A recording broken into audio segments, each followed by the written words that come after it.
Hi everyone, I just want to do a little video today because some people have asked me to do a video on how to stay motivated on the GAPS diet, and that I think is something that it's really hard for people.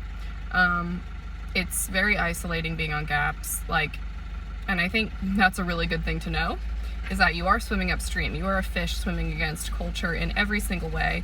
Every food that they're selling, everything they're promoting on TV and in these this interesting past 2 years is the opposite of what we are doing on GAPS. So just remembering that you are swimming upstream and it's normal to get fatigued when you're swimming upstream, you're going countercultural. It just kind of gives you a grace to realize that it's hard. And so when you feel like quitting, yeah, you should feel like quitting. It's really hard. So anyway, I guess a few things. I've been really thinking about this for the past few months and I didn't quite know what to say, but I thought of a few things that I think will be helpful for people. So the first one is keeping a food journal. Now I have a video on it that it kind of explains exactly how to do that, the benefits and everything.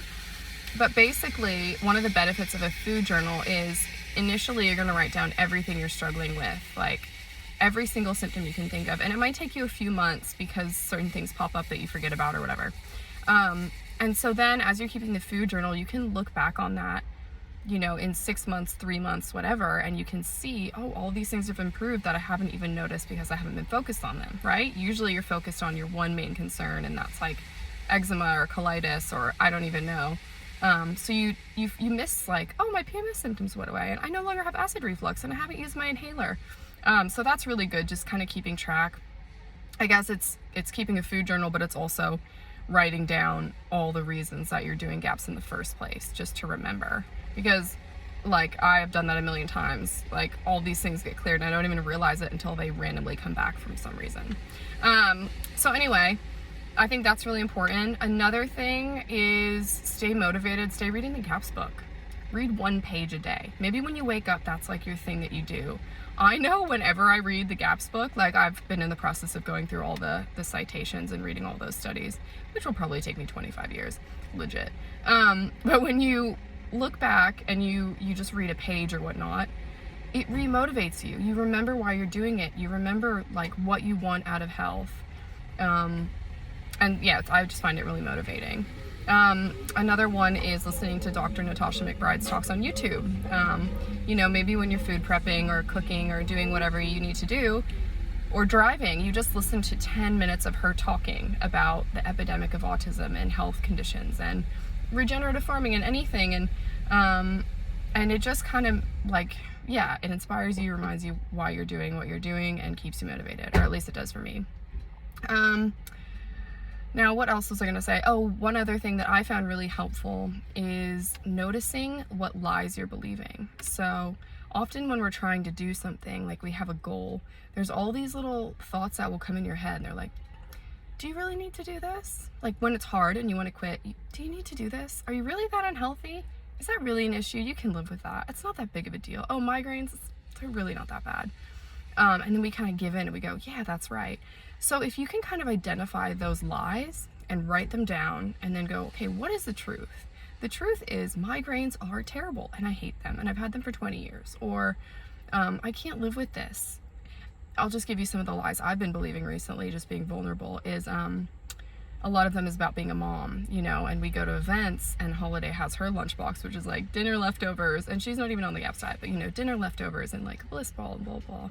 And all these lovely moms are like, oh, does she want a bag of chips? And, my daughter looks at me and I'm like, no, thank you. And I have all these lies in my head of oh, they're probably judging me, or those parents probably feel judged by me saying no. And, look at all these other kids. They're fine. I'm just being too difficult. I'm being a bad mom. I'm not a fun mom. I'm blah, blah, blah. And I just really noticed them this week. And I was able to identify them and go, those are lies. What is the truth? The truth is I can't control how people feel about me and my convictions. I can try to explain, I can try to inspire people, but I can't live my life based around other people potentially feeling judged when I don't even know they are. And loving my daughter is different from making her happy all the time. So I could make her happy by letting her have whatever she wants, but is that really loving her? Because she's probably gonna have a tummy ache later. It's not good for her development, and it's just not actually loving her. So anyway, those are some of the lies I've been believing. and just trying to work my way through them and really get like my conscience on a page where I'm like, no, I am being a good mom by being the quote mean mom in my head. And you know what? I know my daughter, when she's 20 or 30 and she doesn't have all these health issues and she's not on antidepressants and all that, she's gonna thank me, even if she doesn't like it right now. So I hope this helps you guys with, you know, feeling motivated. Another good thing is getting around GAPS people, like getting in communities, following people on Instagram, so that's what you're seeing. You know, you're seeing those GAPS meals, you don't feel alone. Joining a Weston A. Price community or local chapter. They often have people doing the GAPS diet at their chapter meetups, and they'll have like great GAPS desserts and all that. So I hope these things kind of motivate you and help you to stay on track.